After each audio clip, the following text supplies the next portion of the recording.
Good evening. I hereby call this regular meeting of the Nacogdoches ISD Board of Trustees to order. Let the records show that a quorum is present and notice of this meeting was legally posted in accordance with the Texas Open Meetings Act. Board members, Reverend Pastor James Irwin, unable to attend. We ask you to keep him in his prayers. His brother passed, and so we're praying for his family. Please remember that items do not have to be taken in order shown on the agenda, and please join us and turn off your cell phones to silent mode. The board will now conduct an executive closed session to discuss the items posted on our agenda pursuant to the following provisions of the Texas Open Meetings Act as allowed by Texas Government Code sections 551.071, 551.072, 551.074, and 551.129. No voting will take place in the closed meeting. Any action the board wishes to take as a result of discussions in closed session will take place after the board reconvenes in open session. It is now 5:01. Thank you.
The board is now reconvening in open session at 6 p.m. During the summer months, trustees will be giving the invocation and leading our pledges. I will now call on board member Dr. Tyrell Grumman to give the invocation for us tonight. Dr. Grumman. Let's pray. Jesus, thank you that you are love. God is love. Teach us to love.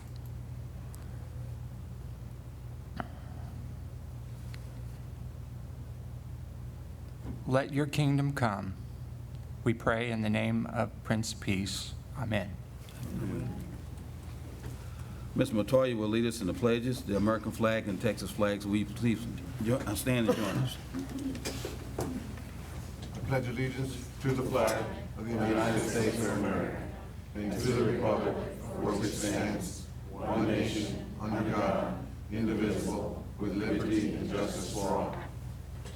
I pledge to the Texas flag. Honor the Texas flag. I pledge allegiance to thee, Texas, one state, under God, one and indivisible. Thank you. Thank you, Dr. Grumman. Ms. Matoya. For the audience, Pastor James Irwin, board member, is not able to be here because of loss of his brother, and we just continue to pray for him and his family. That brings us to our information items at this time. So next on the agenda is the interim superintendent's report. So we're going to call on Mr. Fraley at this time. Thank you, sir. I keep waiting for Mr. Lamborg to get up there, but he's not doing anything tonight. He's not working tonight. He's not working tonight. Well, just want to make you aware that one item that you approved was the new sound system for the gym and auditorium. And we got a sneak preview yesterday, and it's pretty good stuff. You'll really be impressed. You'll hear it at the convocation. This upgrade is not being paid for by bond funds. It's from the fund balance. But while they're here, they're going to also upgrade TJR, and that will come from the bond funds and reimbursement process. Convocation will be August 13th. It's a Tuesday. I hope you all can be there. And the breakfast will begin by 7:15, and then we'll begin the, and vendor fair at 7:15, then we'll begin the convocation at around 8:45. And I'm told they have an outstanding keynote speaker. You may want to come hear this person speak. Even though school wrapped up 3 weeks ago, we're still going strong. Teaching and learning, they've had some conferences. We'll continue with the training all summer long. So teachers don't really take 3 months off. They're working and still learning, trying to grade their skills. I really appreciate that. And then school begins again August 26th. We're already pretty much in July. Imagine that. Also, the LED lighting conversion that we're paying for out of bond funds is underway. They're going through now and taking out the old fixtures, putting in new fixtures in LED lighting, and we do believe that we'll realize some tremendous savings on our utility bill. We're very excited about that work. I want to thank the board for their vision, and again, the community, because they passed the bond, we had the funds to do this LED conversion, because it's been on hold for a number of years. Ms. Thacker and her crew put together a great summer feeding program where we're feeding students over the summer meals, and we're feeding breakfast as well, and also working with the Boys and Girls Club at area parks and some NISD locations, and so we really appreciate that work. The program will go through July 31st, that the district sponsors, and through August 2nd, those at the Boys and Girls Club are sponsoring. So very excited about it. A lot of things happening this summer. Very excited about the work, and that's all I have for this time. Thank you, Mr. Fraley, and again, we want to thank our community for their support of our students, and thank you for all the work that you've done. So thank you very much. We will now proceed with the public meeting regarding the 2019-2020 proposed budget and proposed tax rate. Before I turn over to Ms. Barber, I'm going to ask the superintendent if he has comments to start with at this time. Mr. Fraley. Thank you, Mr. Neal. Chapter 11 of the Education Code puts down as one of the requirements of the superintendent, his responsibility, his role is to develop a budget. Obviously, I can't do it by myself, so I have a team, an outstanding team, actually, that I've inherited to work to put this together with Mrs. Barber, her leadership, department directors, our principals, just so many folks have worked hard. And I also want to thank our state elected officials for House Bill 3. We have been waiting for the numbers from that, and we're still going to have some things come in, but we're very pleased with what we have thus far. And so we'll have the presentation. This will be your third time to hear this information. Then by law, Chapter 44 requires a public hearing. And what we're going to do this year is basically, it's on the agenda for your approval tonight. So the public hearing is to see if there's anything that I need to hear to change my recommendation, or anything you need to hear before you place your vote. If there are questions that you need answered before you can vote, we'll answer them. If not, we'll hold those questions and get those back out to the asker. But if there's nothing I hear that makes you want to change my recommendation, or that you hear that wants to delay your vote, we'll conduct the hearing, and then you'll conduct the vote, and we'll move forward. Okay. Thank you, Ms. Barber, thank you. Good evening, President Neal, board members, Interim Superintendent Fraley. Tonight is our public hearing on our proposed budget, and later on you will be adopting it. And I want to remind you that the budget is a living document. We're always making changes to it as we know more information, and especially this year, that's true with information still coming in from the legislature on how they're interpreting what was passed.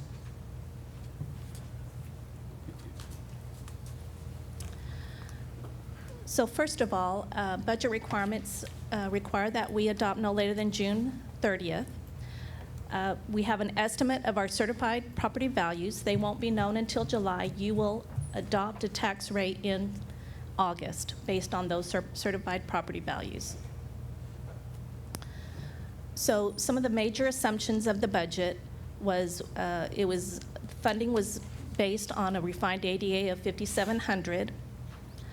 And but staffing was based on an enrollment of 6,308. So we budget funding on a more conservative value, and on our staffing on a little bit higher value.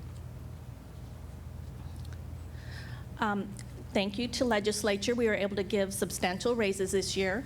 Teachers, nurses, RNs, and counselors are getting raises ranging from 6.5% to 11%, depending on their years of experience. And the rest of our staff is receiving a 3% flat increase. So looking at our general fund revenues, we are looking at almost an $8 million increase. And again, that is due to the increase in the state funding that they're giving to us. They have made a commitment to education to give more funds, but at the same time, they are providing property tax relief. So in our local revenues, our taxes went up slightly due to property tax values, which are determined by the state and by the appraisal district, not by us. So they went up slightly, but the state gave property tax relief, and they've lowered our tax rate that we can pass on. So on this screen, the main thing I want to note is instructions budget increased by $2.2 million.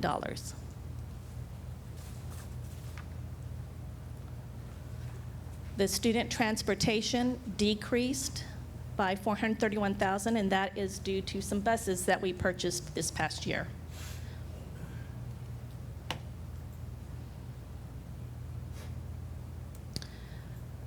Security has a pretty large increase, and that is due to 2 police officers that we've added to our force, that we are going to add, that we're proposing.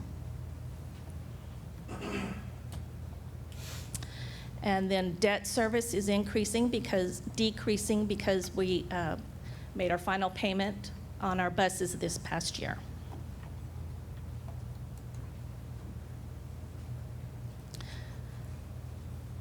So we are looking at expenditures decreasing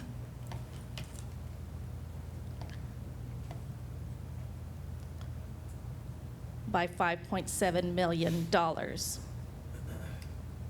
This year, we had a planned decrease in fund balance. That was all of the funds we pulled from fund balance for purchase facilities and different things we purchased, automobiles. And that is not the case this year, so of course we will see a decline there.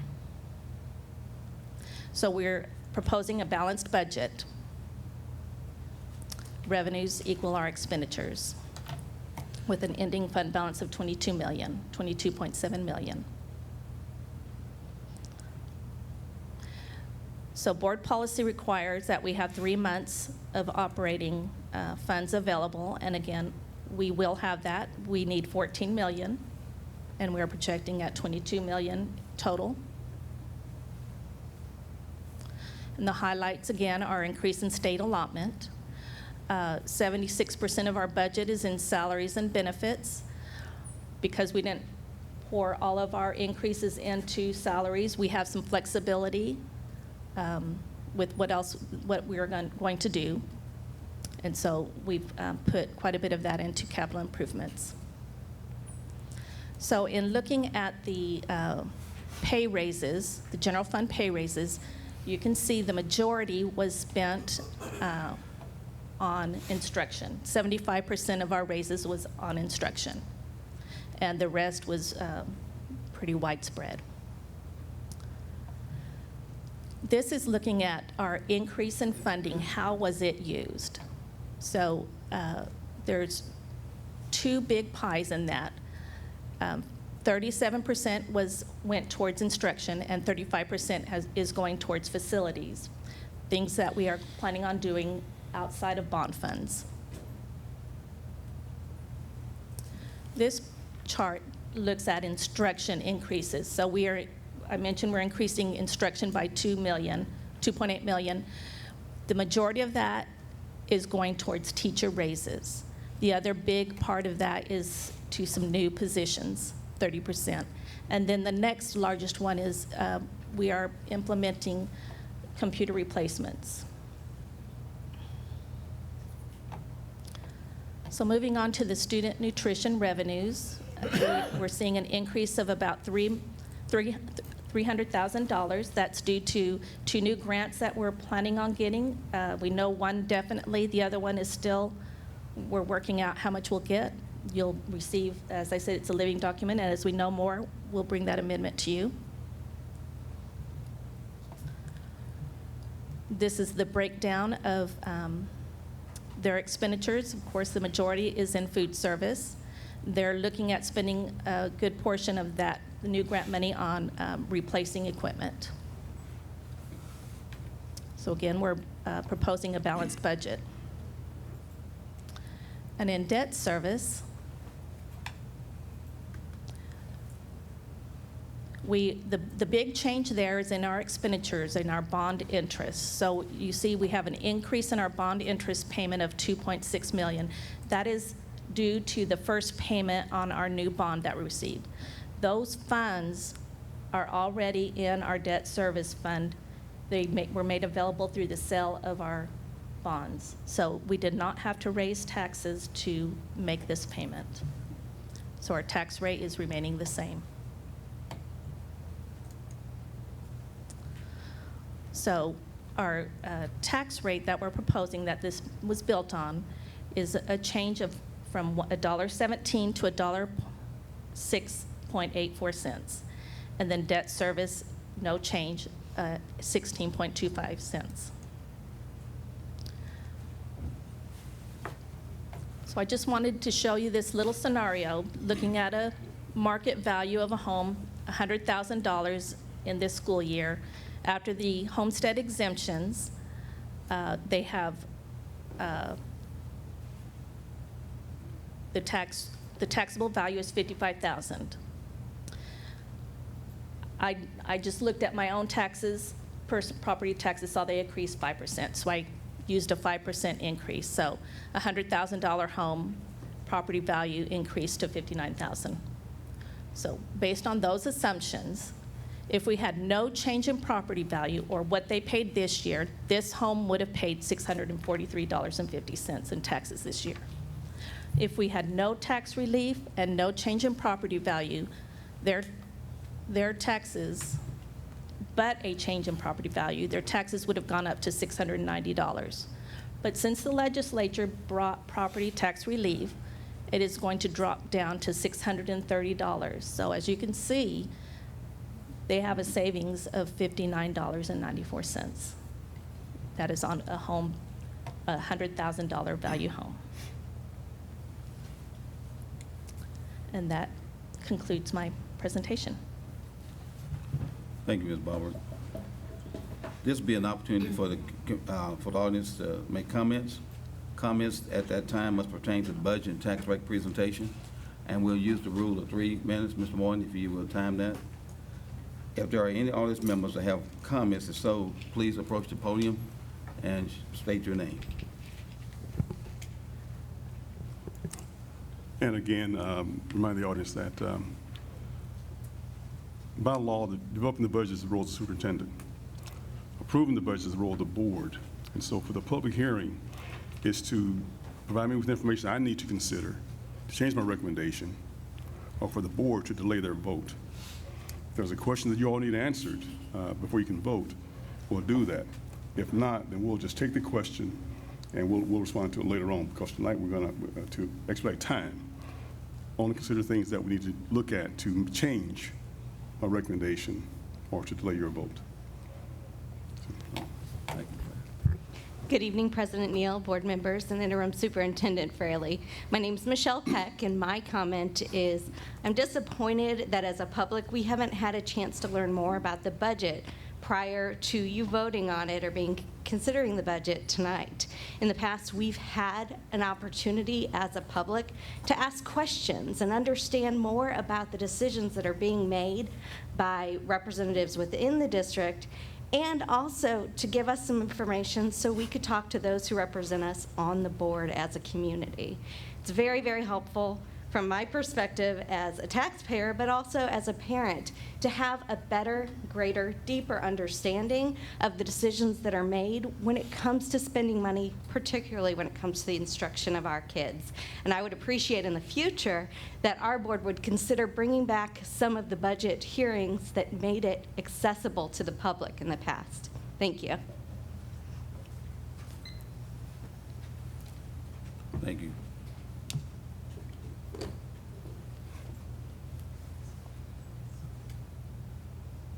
For the audience, the board had a budget workshop earlier this week over the board. Spent time with a budget workshop. Thank you. Are there others? We'll now move to the public comment section. We'll now hear public comments. Individuals wishing to speak must complete the form located on the table by the entrance door and turn it in prior to the meeting. Comments will be kept to a maximum of 3 minutes. Groups of 5 or more individuals having the same concern should have a single spokesperson for the group. This open forum is not the time and place to make complaints about a district employee. The board's specific complaint policy and procedures for presenting those concerns. The board cannot respond to comments in this open forum, but we can inform you of the district policy and procedures. The total time allotted for this portion of this meeting is 30 minutes. Mr. Michael Martin will keep time for us, and I'll call on to the speaker's attention should their time limit expire. Our first speaker, we're going to call on Ms. Amber Teal.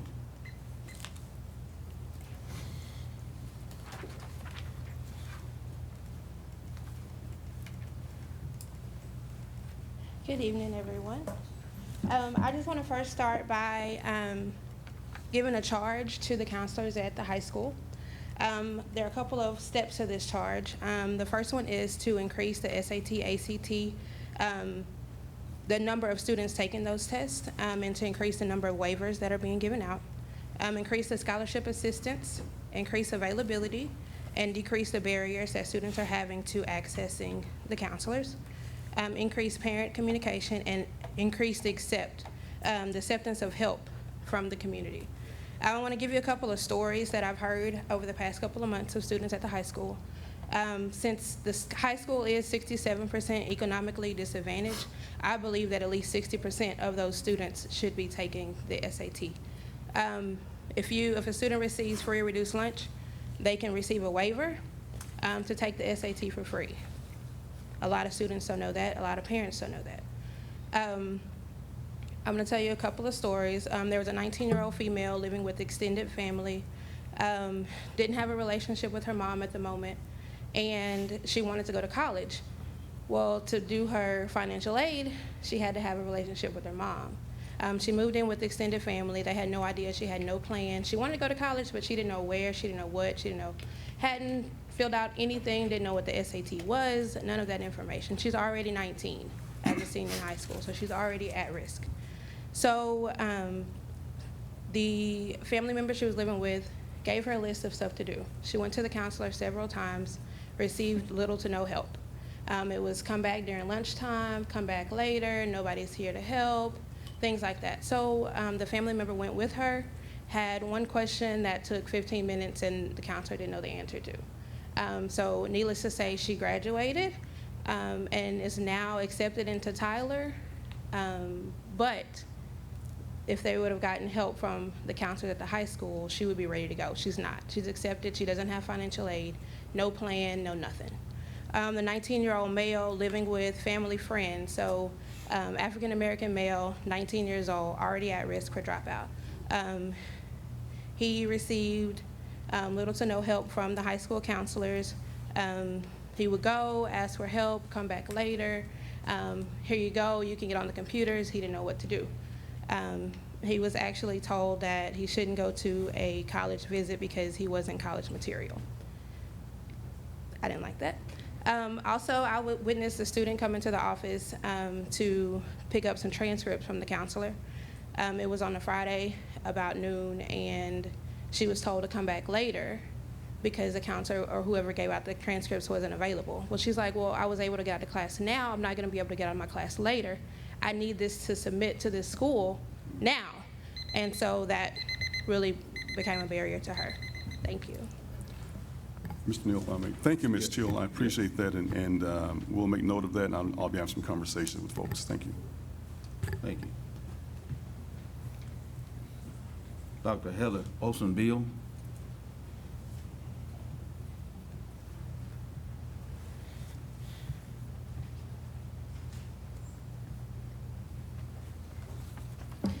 Good evening, Superintendent Fraley and school board members.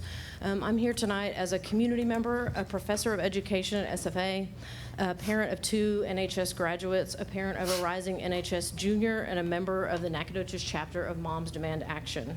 I'm here tonight to speak about what matters most to me, the safety of my SFA students, the safety of my son Stuart, and the safety of all the children who attend Nacogdoches ISD schools. We have noticed an increase of Texas school districts who have adopted a security option that includes arming staff.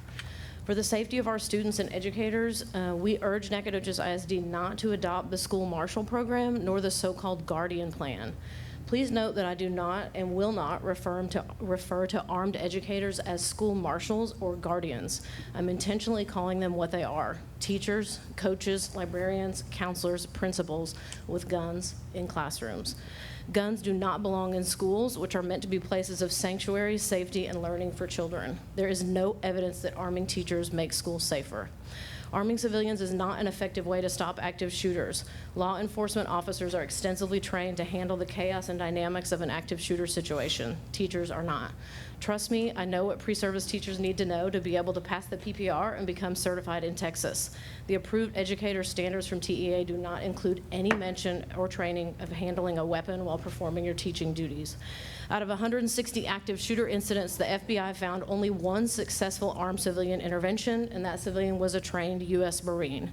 The notion that a teacher with less training would hit an active shooter is absurd, and there is risk of unintended injuries to students and staff. The American Federation of Teachers, the National Education Association, the National Association of School Resource Officers, and the Major Cities Chiefs Association have all expressed opposition to arming teachers. Liability insurers also recognize the increased risk and sometimes refuse coverage or raise premiums for schools that allow employees to carry guns. Instead of bringing more guns to our schools, we need to ensure we are bringing fewer. Studies of school shootings have shown that in up to 80% of incidents, the shooters obtained their guns from home or from friends whose guns were not properly stored. Moms Demand Action is a nonpartisan organization that works to decrease gun violence. We have an education program called Be Smart that was created to reduce shootings by educating people about responsible gun storage. We have trained presenters here locally who can provide more information about it and who could provide that training at any school campus. We can't let the solution to school violence be to arm teachers. As Nelson Mandela once said, education is the most powerful weapon which you can use to change the world, and that is the only weapon that needs to be in the hands of our teachers and Nacogdoches. Thank you for your time. Thank you, ma'am. And I think we spoke to this last year. I know I have no interest at all in making that recommendation to ARM staff, and the board has not asked for that either. We're very blessed, and I know some places don't have the resources that we have, but we have a very qualified police force as an ISD that we're increasing by 2, Chief. We have a great relationship with our city, our county, and they are trained for this types of things. Our educators have enough on their plates, and it's just nothing that I have an interest in doing. So we're on the same page. Thank you, ma'am. Thank you. Board will now move to consent agenda. Unless removed from the consent agenda, all items listed will be acted on with one motion. If there is a board member who wishes to discuss an item on the consent agenda separately, please indicate the agenda letter. It will be set aside for further discussion, separate vote. At this time, board, we need a motion to approve the consent agenda. Mr. President, I move to approve the consent agenda. Thank you. I'll second. Board, we have a motion and second to approve consent agenda. Any further discussion? All in favor of approval of the consent agenda, vote by sign of aye. Aye. All opposed? The consent agenda passes unanimous decision. Thank you. We'll now proceed with the discussion and action agenda. All items listed will be discussed and acted on separately. Consideration of the 2019-20 compensation plan. Before Mr. Martin comes, I'm asking Superintendent Fraley if he'd like to start us out. Thank you, Mr. President. I want to thank Mr. Martin, Mr. Whitaker, all the HR team for their work in putting this together.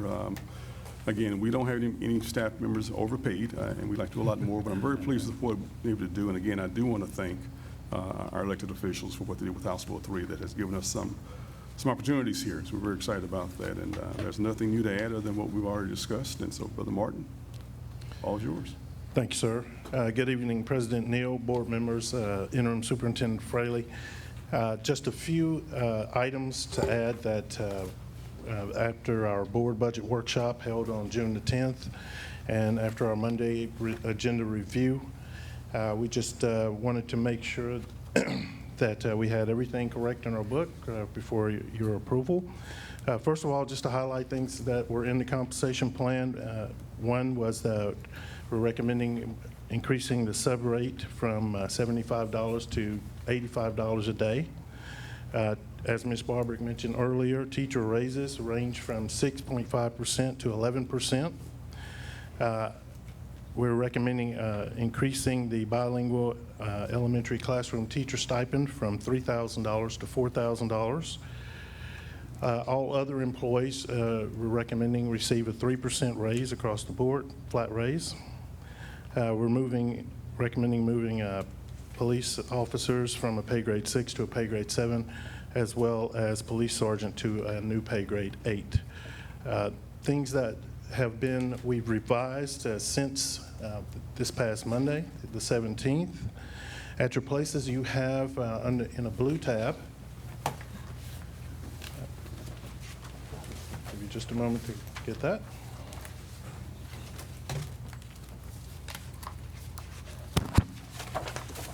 These are just some of the revisions that we made since the 17th at the agenda review. If you recall, we had LPAC on page 13 struck out. We have put it back in the comp book, as we do have individuals or employees who receive that stipend. On page 15, we have made the correction. We had certified speech therapist assistant, and it should have been certified occupational therapist assistant. Also on page 16, if you'll take a look at pay grade 4, we have now included instructional technology coordinator. And also on page 16 in pay grade 8, we've included deputy superintendent. I'll be happy to entertain any questions you all may have.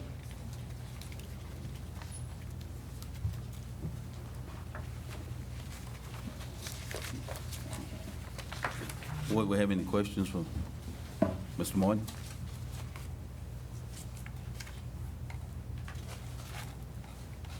We'll ask for a motion at this time. Mr. President, I move that we approve the compensation package. Thank you, Ms. I'll second. We have a motion, second, Board, to approve the compensation as presented. Any further discussion? All in favor, sign of aye. Aye. All opposed? The compensation package has been approved unanimous. Thank you, Mr. Moore. Thank you, Board. And again, we certainly want to thank our legislatures for their work this past summer and making a difference for our teachers, and we really appreciate the commitment to our students. Thank you. The next item, consideration to adopt the 2019-2020 budget. I'm going to ask Mr. Fraley to start for us at this time, and then Mrs. Barber. Thank you, Mr. President. You've had 3 public presentations of this information, so unless you have something new to ask about, we're ready for your consideration. Ms. Barber, again, the further. Board, we're ready for motion on the consideration to adopt the 2019-2020 budget. Do we have a motion? Mr. President, Yes, sir. I move that we adopt the 2019-20 budget for NISD. Thank you. I second the motion. Well, motion second to approve of the 2019-2020 budget. Any further discussion? All in favor, sign of aye. Aye. All opposed? Nay. The motion passes and we have unanimous decision. Thank you. And again, we'd just like to say to Mr. Fraley, Ms. Barbrick, all the campus principals and the staff that worked so hard with developing the budget, thank you all for your work. Thank you for your leadership. And we're looking forward to making a difference for our students. Thank you. And if I could add, I want to thank the board for its values communicated to us as we've worked through this budget. Yes, sir. For giving the staff as much as we possibly could. Really appreciate that. Thank you, Mr. Fraley. Next item, item C, consideration of athletic renovations to the Nacogdoches High School baseball field, softball field, tennis courts, and stadium. I'm going to ask Mr. Fraley at this time. Thank you, Mr. President. Again, we've discussed this quite a bit, and the recommendation is to approve renovations in terms of turfing the baseball and softball fields and improvements thereof. And while we're there, we're going to resurface the tennis courts. And the stadium turf is not the playing surface. There are 2 spots outside the field house that are currently dirt and muddy when it rains. And we're going to put just landscape turf on. So this is not returfing the stadium. This is just some landscape turf outside the weight room and field house. And a sidewalk from the home side to the visitor side on the outside of the stadium itself, of the playing surface itself. And these funds will come not from fund balance that we originally approved, but from savings from the regular budget. Thank you, Mr. Fraley. We certainly want to thank our community for supporting the bond proposal back, because it made a difference, and we're able to do these things for our students, for safety, and make a difference for our students in the future, and use quality courts for them to participate in. Mr. President, if I could add one more thing, I want to thank Coach Reyes before he left. He worked on this, but also Coach Allman came on board. Yes, sir. And did a tremendous job of connecting us with quality vendors, and his work with them in the past allowed him to get considerable consideration of what they're doing with us. So I really appreciate Coach Allman as well. Thank you, sir. Thank you. Board, we'll ask for a motion on C. Mr. President, I move the board approve the proposal from Hellas Construction Company, or Inc., for athletic renovation to the Nacogdoches High School baseball, softball, tennis courts, and Dragon Stadium in the amount of $2,001,150, I second. Thank you. Well, a motion and second to approve of the consideration of athletic renovations. Motion from Mr. Fashi Nurman and second from Mrs. Fidge. Board, any further discussion? All in favor of the sign of aye. Aye. All opposed, nay. The motion passes unanimous decision. Thank you. And this is great news for our students in our program. Thank you. Next item is D, first reading of Tassili Policy Update 113. Mr. Morton, well, thank you, sir. He's back.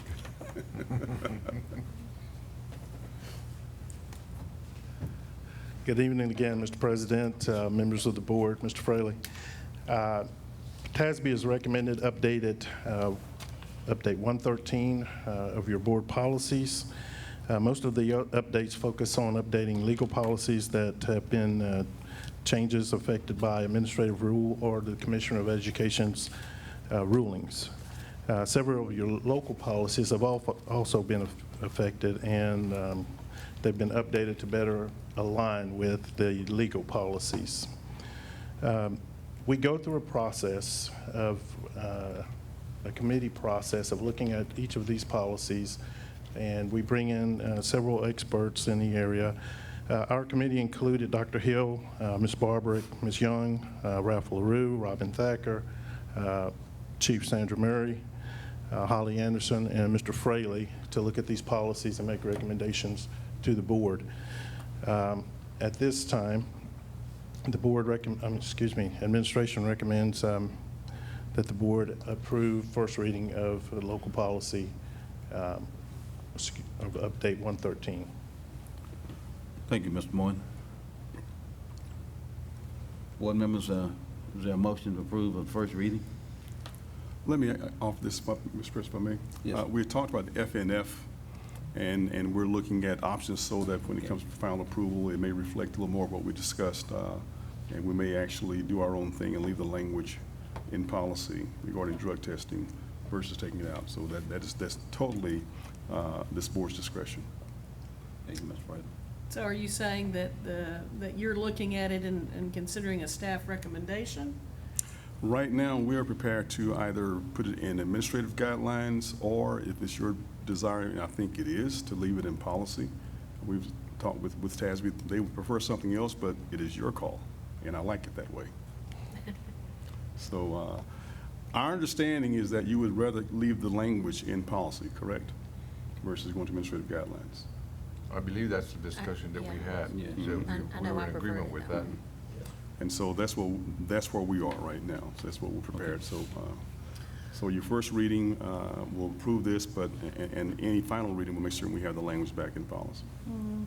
Based on those comments, I would make a motion that we table this to give staff enough time to answer the questions that we had on Monday and bring us back a new redlined version to Well, review. What you have has the language that's stricken. And so what you'll be approving, with our understanding, is that we will unstrike that language, and that is what you have. And so in the motion would be to adopt on first reading these policy recommendations with FNF having the original language unstricken. And so we can approve it on first reading tonight, and then you'll get that language again for the final approval. If you table it, you start all over again, kind of, sort of. Well, I realize that. I realize that.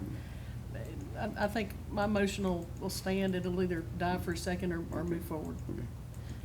So if I understand, you're moving to table this until we get that resolved? And Mr. Fraley, are you saying that we would approve the first reading with that stricken? And that's really what we're... What I would ask is that in your motion tonight, you approve this on first reading with FNF being unstricken as presented. And so your approval is it being unstricken per what the feedback I received the other night. So it will remain in the It will remain in Remain in policy. policy. So does that, are you still want to leave your motion on the, Yes. okay. Do we have a motion on the floor? Well, motion for the table. Is there a second to that motion? I'm going to second because I think that we do need to look at that just a little bit, and I hate to put it off another month, but I kind of feel like we need to talk about it. That's fine. Okay, so what we're saying is that what we discussed the other night, that we want to keep it in policy with the administrative recommendations. Is that? Right. Our recommendation is to leave it in policy. TASB's recommendation was to take it out, and that's what you looked at that was stricken. Following the board workshop, we understood that you preferred to leave it in policy, so what we're proposing tonight is that your motion direct us to do that. If you table it, it stays in until we have another conversation. If Your motion dictates what the action is. The way I worded my motion was that we would table this and give staff an opportunity to bring us back the hard copy revisions Okay. that we requested for review and a vote at the next meeting. Well, you can either table it, Gets- or gets I would this- understand. Gets to the same end, just two different methods of getting there. Well, when you table it, it requires extra action, or I can just ask to be allowed to pull it down and bring it back for recommendation. Because when you table it, then you got to vote to take it off the table. And there are all kinds of gyrations with Robert's rules there, but Okay, I so- could just say, I'd rather pull it down and we'll bring it back when it's ready, per your discretion, for your desires. Would that be acceptable to you, for him to pull it? Yes.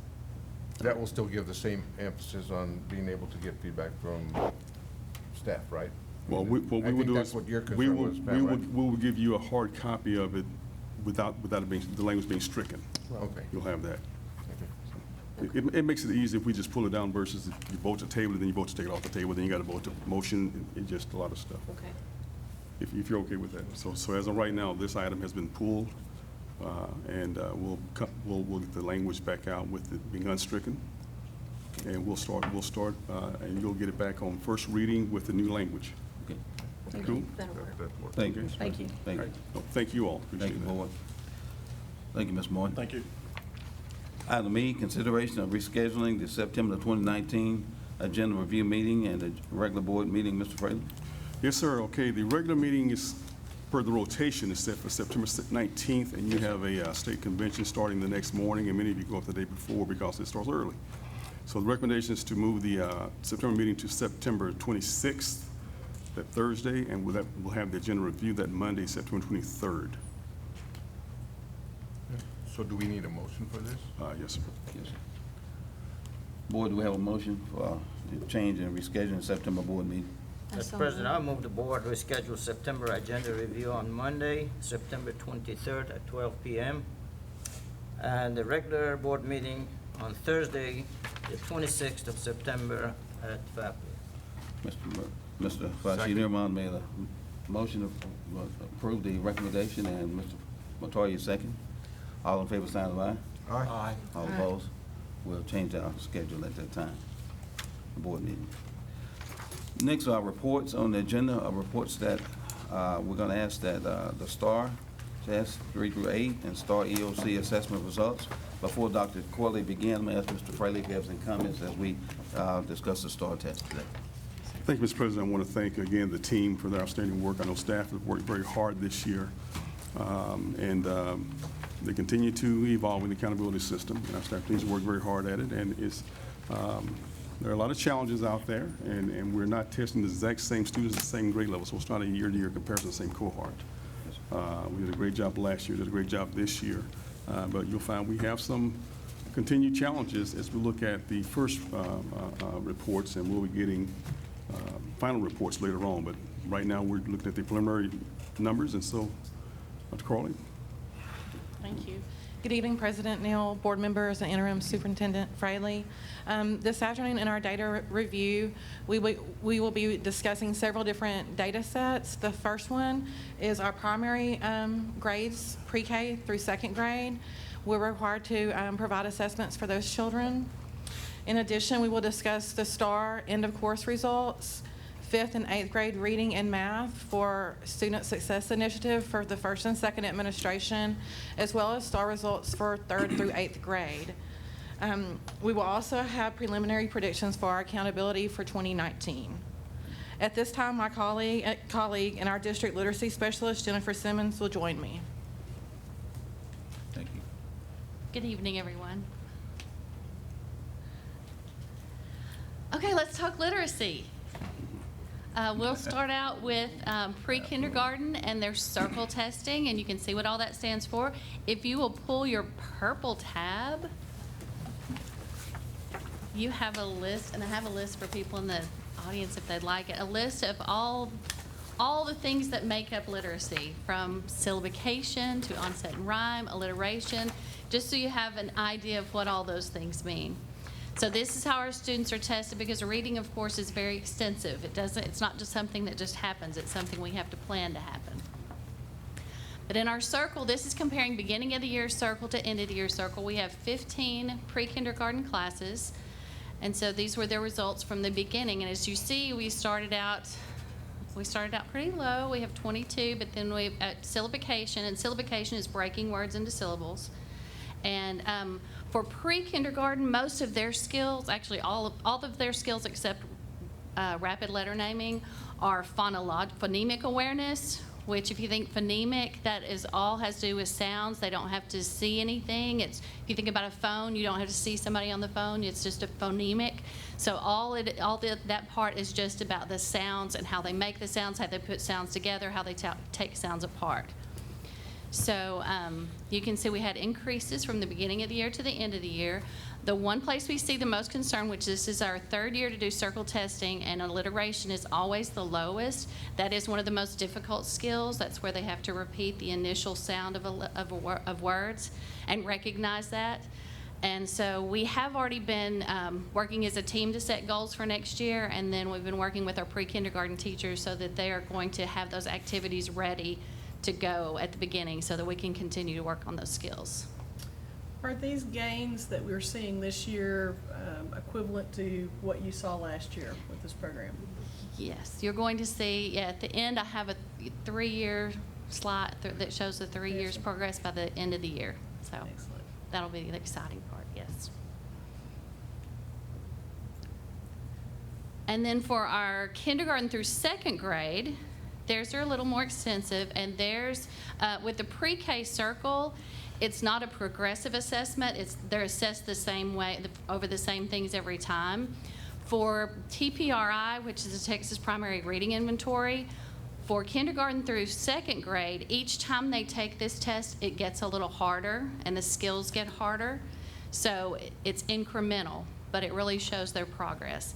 And this one, we get to phonemic awareness, graphophonemic awareness, that's where you start putting the letters with the sounds. And then word reading, reading comprehension, and fluency. And all those, you have an extensive, if you want to look any data up, I actually wrote on there how they're tested, how they're asked those questions that are on there.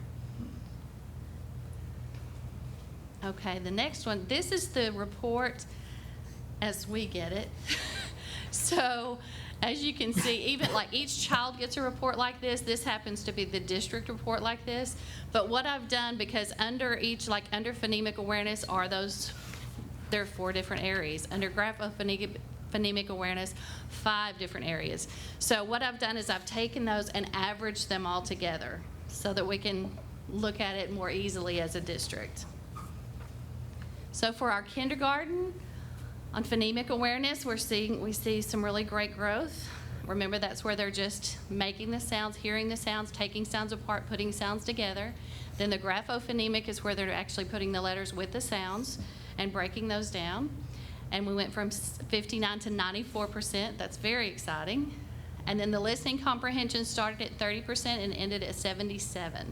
So once again, we're setting goals so that we make those even higher for next year. Then here's our first grade, and first grade has more things that they're tested on than kinder does. So they start with the same thing, the phonemic and the graphophonemic, but then they go into the word reading, reading comprehension, and reading fluency. So once again, we see growth in all areas. And then yes. I'm just curious about the reading fluency.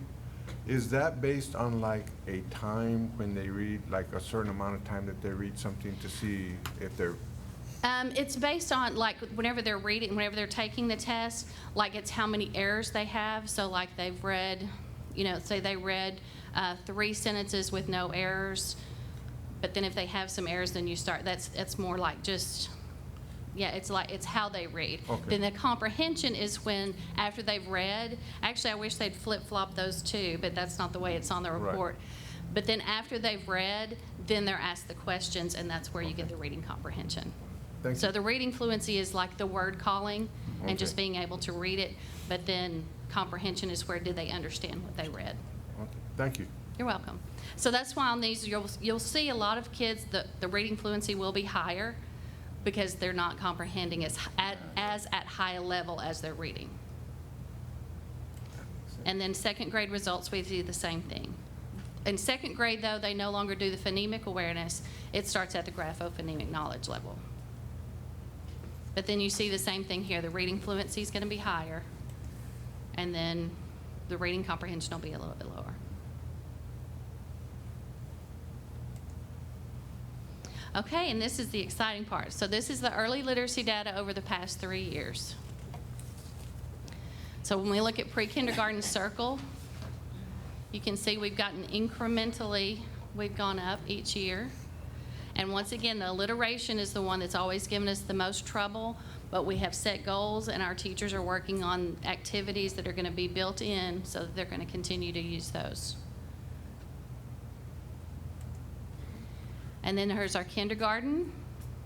Now we did see, we leveled out some in the graphophonemic knowledge, but it's at 94%, so that's really good. And then here's the first grade.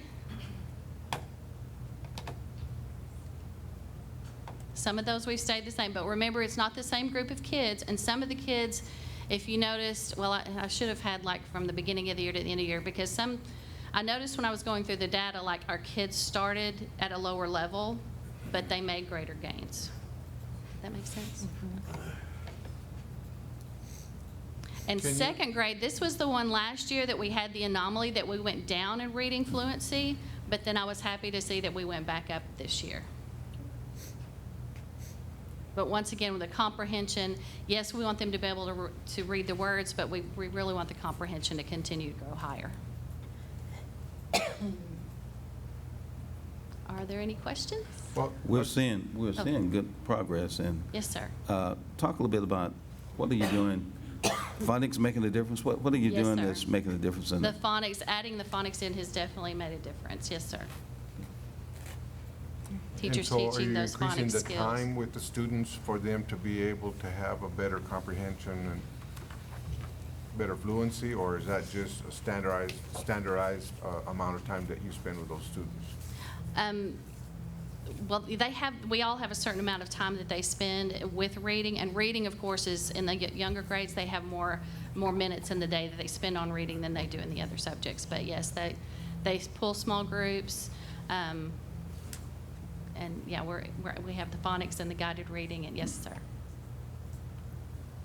My congratulations to the teachers, Yes. aides, principals, and everybody that's working on reading. We are seeing results. Thank you, each one. It doesn't begin to pay for what people have given for these results. Thank you so much. Thank you. Yes, thank you, teachers. Wait. First, I want to echo that, whenever you have a transition in your curriculum department, you always worry, and so to see a steady foundation here is good news. I am a little concerned, though, while these district-wide numbers look really good, we're not seeing any specific campus data, so. Okay, I can provide that to you. Okay, Yes. okay. I'd love that, because. I just gave the information to Dr. Hill earlier this week. Absolutely, and I know you've got time constraints and such, but I would love to see that, because you may have one campus that's doing really well and one campus that's Yes, ma'am. not, and we can't see that unless we look at that campus Yes, data. ma'am. I can do that. I All can right. provide Do that to you break that down? I mean, does that get broken down to students that are bilingual and that maybe Yes, their sir. first language is Spanish? Yes, sir. Or another language? Yes, sir. Okay. It's English and Spanish. So with this not being the same kids every year, do you guys have a way of showing the kindergartners when they're in the first grade, how are they doing compared to where they were measuring it? Because I know that it changes as they grow, and there's going to be a point where they get it and all of a sudden they take off. Right. Well, and the teachers see more of that on the Okay. one-on-one level, because they see the students' TPRI scores from the year before. Okay. And their DRA scores from the year Okay. before. Okay. So that's more It's on the more teacher, individual. on the individual teacher level than we do as student group levels, but that's a great idea to look at If student I groups. could add, we'll be looking at student management systems as well, just to make certain we can break it out and look at students. And it's still not apples to apples always, because it's year to year, a lot of things that go into it. But we can, I think, do a better job of tracking individual students versus just the tested grade levels. And so we'll be looking at that. That's good. I know a lot more about needs this year than I did this time last year. And so last year I came here, sat here, and I didn't make any changes. We had some personnel changes, mostly at the central office, but the campuses were still doing what they were doing.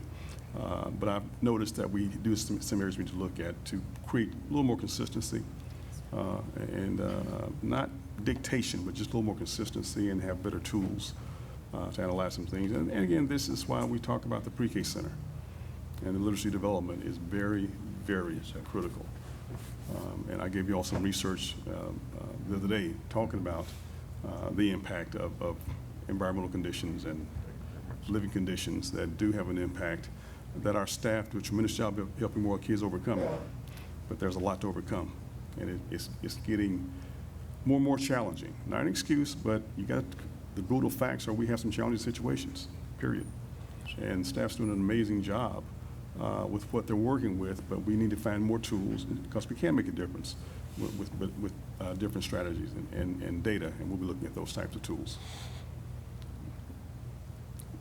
That's a very good point. Thank you. Thank you. Very good point.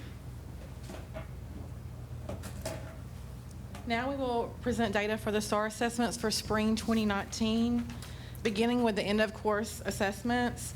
The data that we're going to present for EOC assessments shows longitudinal data. The district and campus personnel also review trend data that shows if there was a cohort, like from English 1 to English 2 data, and we also look at demographic data as well. When comparing EOC results, we are comparing last year's test to this year's test because the same group of students did not take the test in consecutive years unless they are a retester.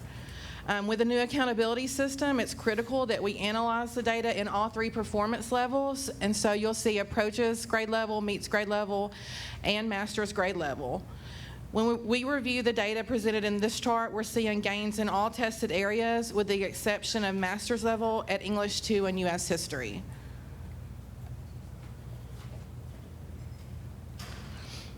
Please notice we compare percentages and identify areas of focus and areas of growth. Special attention is given not only to the percentages, but to the number of students that were first-time test takers and the number of students that were retesters. And as we go through the next set of slides, we can see that when we're looking at data from Nacogdoches High School and Malcolm Rector Technical High School. And so to begin with, we'll look at English 1. The chart shows 3 years of data with the orange bar representing 2017, the yellow bar representing 2018, and the blue bar representing 2019. The data results for English 1 EOC show an increase from the district and both campuses as we strive to meet the 2018 state average of 60%. At NHS English 1 EOC, we resulted in an 8% increase from last year, and at Malcolm Rector Technical High School, we resulted in a 2% increase from last year. In English 2, the district average remained the same as last year, although the number of students testing and passing were different. We still had the same percentage. NHS has a passing rate of 54%, while Malcolm Rector has a passing rate of 23%. Which was a significant gain for Malcolm Rector. In Algebra 1, the district average remained the same at 70% passing. NHS has a passing rate of 62%, and Malcolm Rector Technical High School has a passing rate of 13%. Is there any analysis on that 13% at Malcolm Rector? Yes, sir. After we analyzed the data, we did speak with our campus administrators because we were trying to see what type of variables might have impacted a decrease in STAR scores. And on their campus, they reported that they had a challenge with student attendance. Yeah. In addition to that, when we look at the number of students that tested for Malcolm Rector, that passing rate of 13%, that was 1 student out of 8 that passed. And 6 of those 8 students were retesters. And so we have to take those variables into consideration, but that's a very good question. For the biology EOC, data results show an increase in all areas when compared to the 3 years. The district increased 6 percent points from last year with a passing rate of 86%. NHS increased 5% with a passing rate of 87%. And Malcolm Reckner Technical High School increased 9 points from last year. And the final EOC is U.S. History. It has actually the highest passing state rate at 92%. NISD results remain the same with a passing rate of 87. NHS results show 87% of student passing as well, while Malcolm Rector Technical High School results show 69% of students passing, which was a 4% increase for 2019.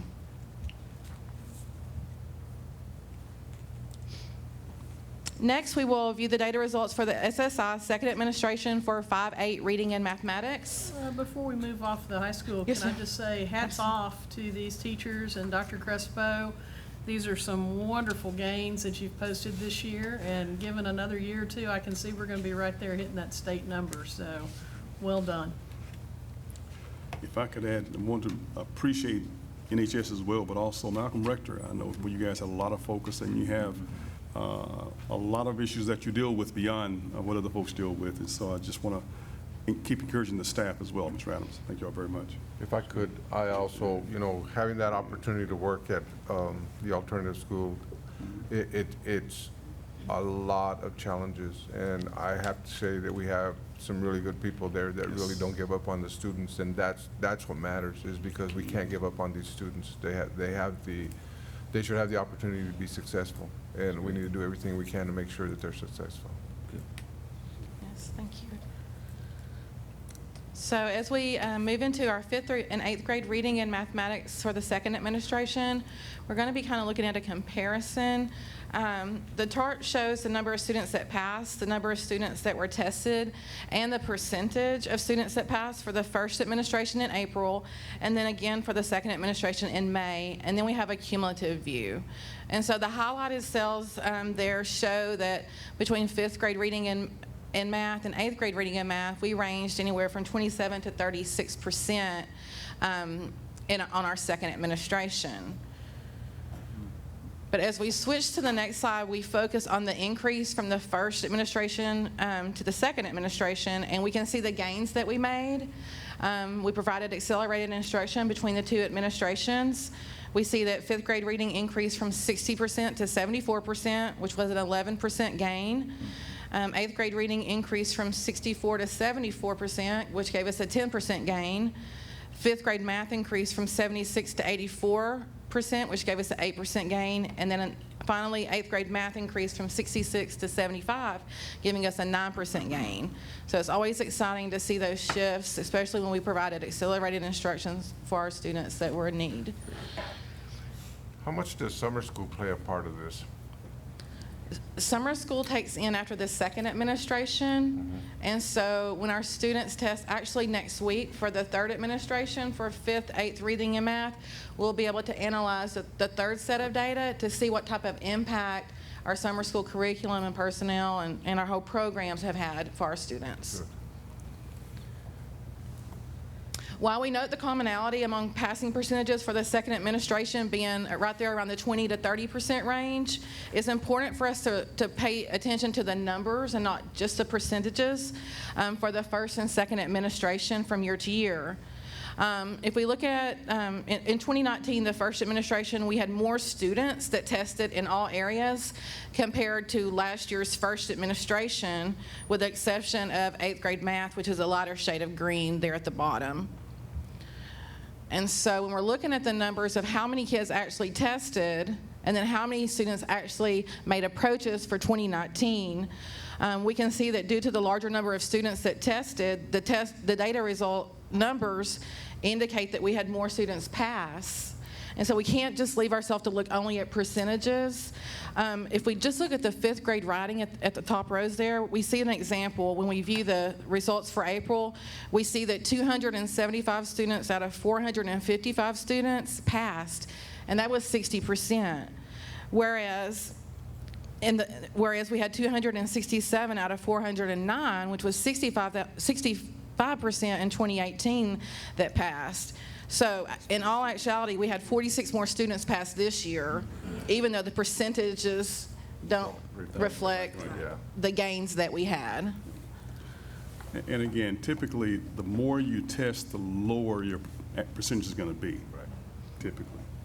That's with this, that's with ACT, that's with any other type of standardized test. Good stuff. I'm sorry, thank you. Now we will review our last set of results for STAR 3.8.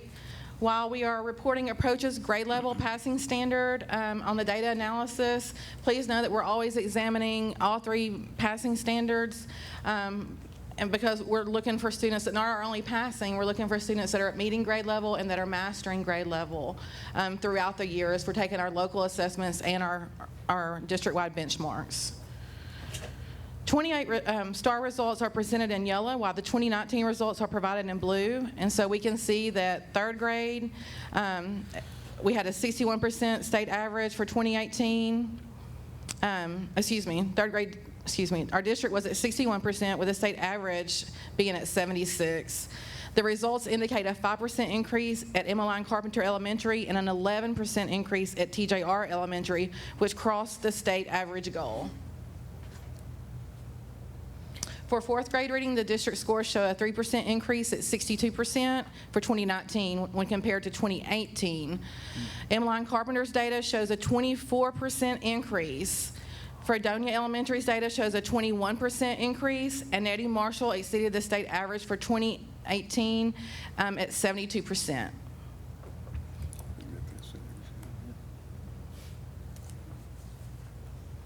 The cumulative data for 5th reading indicates a 2% increase for the district. Emmeline Carpenter is showing a 4% increase. Regay remaining constant at 80%. Nettie Marshall, a 14% increase. TJR, a 16% increase, with both of those campuses exceeding the state average goal of 82%. Would it be safe to say that the increase at Nettie Marshall has something to do with the dual language program that we have there, or not? But based on the data that we're able to access, I can say that the results include both English test and Spanish test, and so I do think that that has an impact on the overall score that we're looking at. Okay. Yes, sir. And again, you're going to have students with probably a little more involvement and engagement from the family as well, and which is a factor that does prove to improve performance. I'm saying a significant drop at Nettie Marshall. I mean, what's going on there? When you look at, I'm going all the way back to 3rd. You see, third's the most significant drop. You see a drop in 4th reading. You have an increase in the 5th. And in 5th, you've got an increase, which to me means they've got a good foundation under them. But 3rd and 4th, particularly concerned about that 3rd grade drop because, again, if they start falling behind now, it's going to be harder to catch up. So what's going on there? I can't speak specifically to those grade levels. I know that Dr. Rodriguez has came in last year was his first year, and he established a solid leadership team that's focused on the curriculum and the foundational skills. But that is something that we need to be focused on and continue to monitor. I mean, I see what you're saying because I'm looking at the 3rd grade reading at 90% last year at Nettie, and then the 4th graders this year are at 72% because that's the same kids, right? Am I following so that'd be the same grade, kids. the testing? But a different test. But it's a different test. So I mean, But they went in really well prepared. that's what I'm. Yes. Yeah. So yeah. Okay, well, shifting to our math, for 3rd grade math, we have district results at 65%. Fredonia Elementary increased by 10% and TJR by 6%. Both Nettie Marshall and TJR exceeded the state average for 2018 of 77%.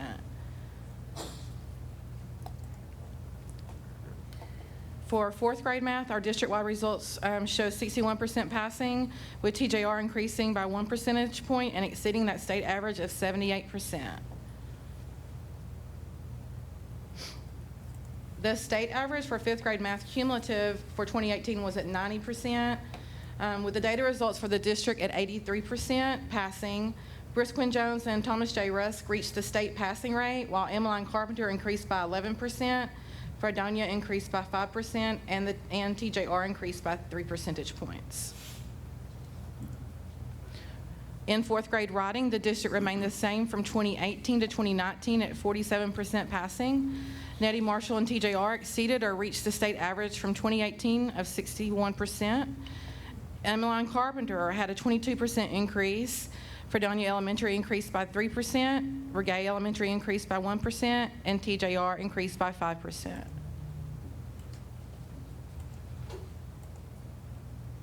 In fifth grade science, district-wide results are at 59%. Nettie Marshall increased by 9%, and TJR increased by 10%, exceeding the state average of 2018 of 74%. We're seeing those gains. This chart, I apologize for the view, but I did want to show this because we can conclude that oftentimes when we see a decline at approaches level, and remember all those bar graphs that we just looked at, they were only at approaches level. And so when you look at this type of view, you can conclude that oftentimes when we see a decline at the approaches level, we're seeing a rise in the meets and masters level. So it's finding a balance where we're showing all of our student growth and we're not letting any student go backwards. For sixth grade reading, we see a district gains across the board, 2% increase at McMichael and 5% at Mike Moses. In seventh grade reading, the data shows us an 8% district increase as well as increases on both middle schools, 10% gain for McMichael and a 6% gain for Mike Moses. On eighth grade reading cumulative, we have the district remaining the same across the board, and that is legit. We went back and pulled numbers to make sure that that wasn't an anomaly or anything. It's just how it all balanced out. And then we have sixth grade math. We see district-wide gains from McMichael's growth increasing by 16% and Mike Moses' growth increasing by 4% and exceeding the state average. In seventh grade math, data shows a 7% increase, meeting the state average for 2018. McMichael increased by 9%, and Mike Moses increased by 4%. On our eighth grade math, results show an increase when compared to 2018 results. McMichael increased 9 percentage points, and Mike Moses increased 16 percentage points. In seventh grade writing, the district increased by 6%, McMichael by 8%, and Mike Moses by 7%. For eighth grade science, district-wide results show a gain with the state average for 2018 being at 74%. All campuses made progress in this grade level and subject, and Mike Moses exceeded the state average.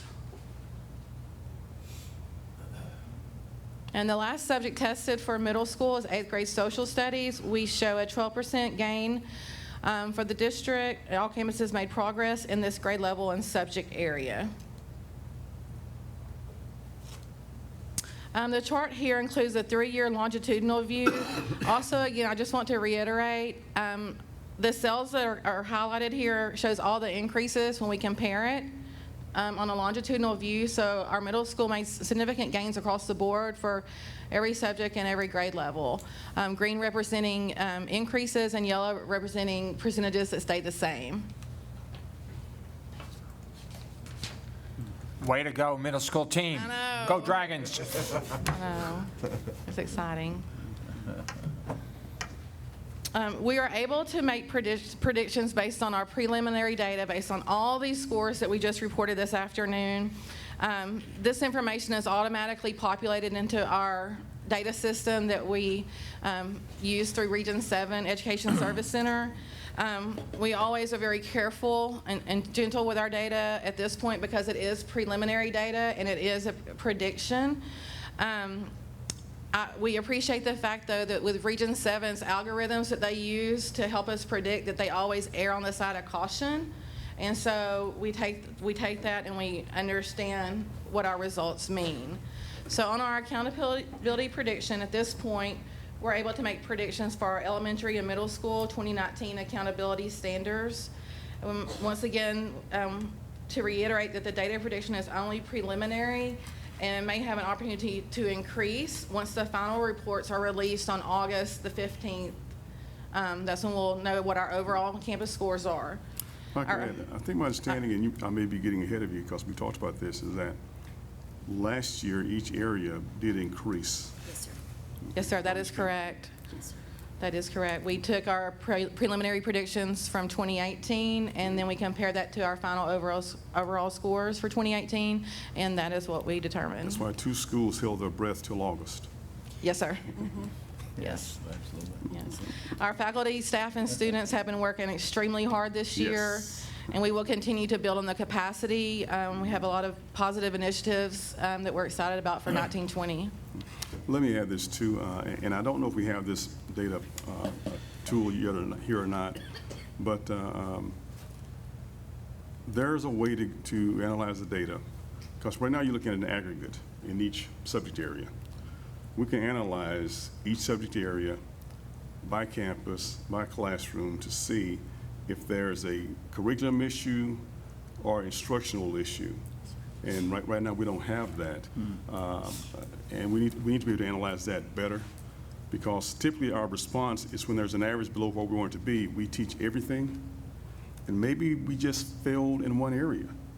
A to Z, if we see that a score is below where we want it to be, we tend to go back and redo A to Z. Item analysis, analyzing by standards, you can say, well, actually they only need to improve on Q. And we're not that fine-tuned yet from what I've seen. So we're talking about that to get more fine-tuned to see if we have a curriculum issue or an instructional issue. In the aggregate, when you see performance at one level of one school, it's either instruction or population or combination thereof. Another school where the numbers may be below where you want them, it's either the population, instruction, or combination thereof. And so we got to look at all those types of things. But I would say I really think the staff are working very, very hard. We're trying to give them more and more tools and more support. We need to work with the community as well. I've opened up 2 schools at the same time in one district, and one over here it opens up and performs at the high level immediately. Over here, it takes a year or 2 to get there. Same school system, brand new brick and mortar, teachers hired by the same HR staff, same professional development, same curriculum, quality administrators, but there's something different. And we'll talk more about that probably at convocation time. And our next huddle time as well. Well, I didn't do it earlier, and I for sure want to congratulate the reading teachers at Carpenter. I know they're not here tonight. I don't see Miss Moore hiding back there. There she is.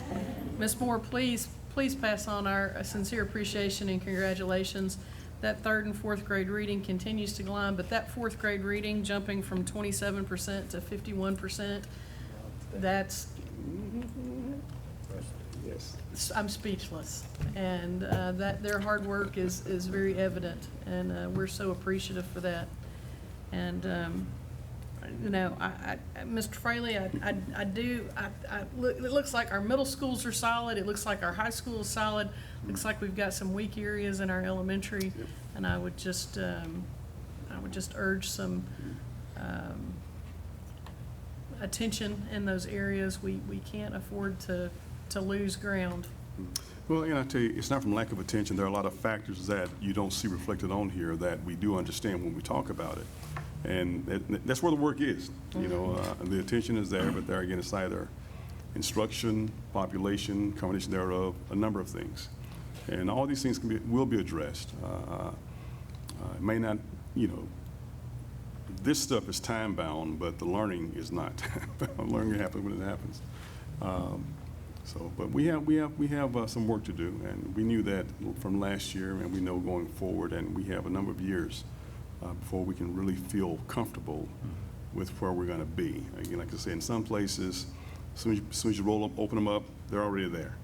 Others, it takes a little while, and there are a lot of reasons for that, and those are things we need to talk about that we really have not addressed adequately enough. And it's not making excuses, it's confronting the brutal facts and just being very smart and strategic and being honest about the work. So, again, I know some staff members aren't where they want it to be score-wise, but folks, they're working hard. They're working hard, and it's a challenge out there, and you know, when we look at some certain indicators, we can tell it's going to be a challenging year. And we've had some of those indicators this year. Well, I think as a board, as staff and principals and teachers and our community, I think we need to all do it together. And Yes, sir. for my part as a board member, I want to make sure that our teachers and our staff have the support that they need. And I think all our board members feel the same way. We need to support you guys because you guys are doing the work, and obviously it's showing. Thank you.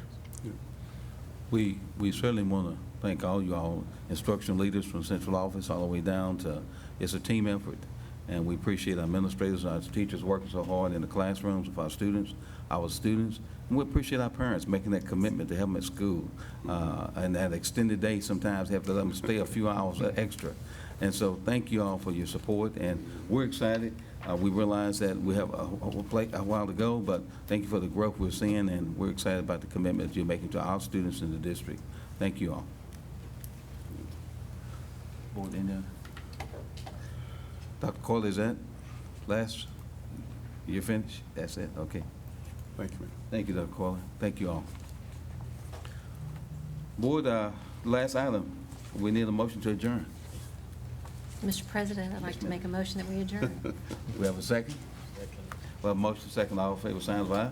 Aye. All opposed? We are adjourned. Thank you all. Have a good evening. Thank you.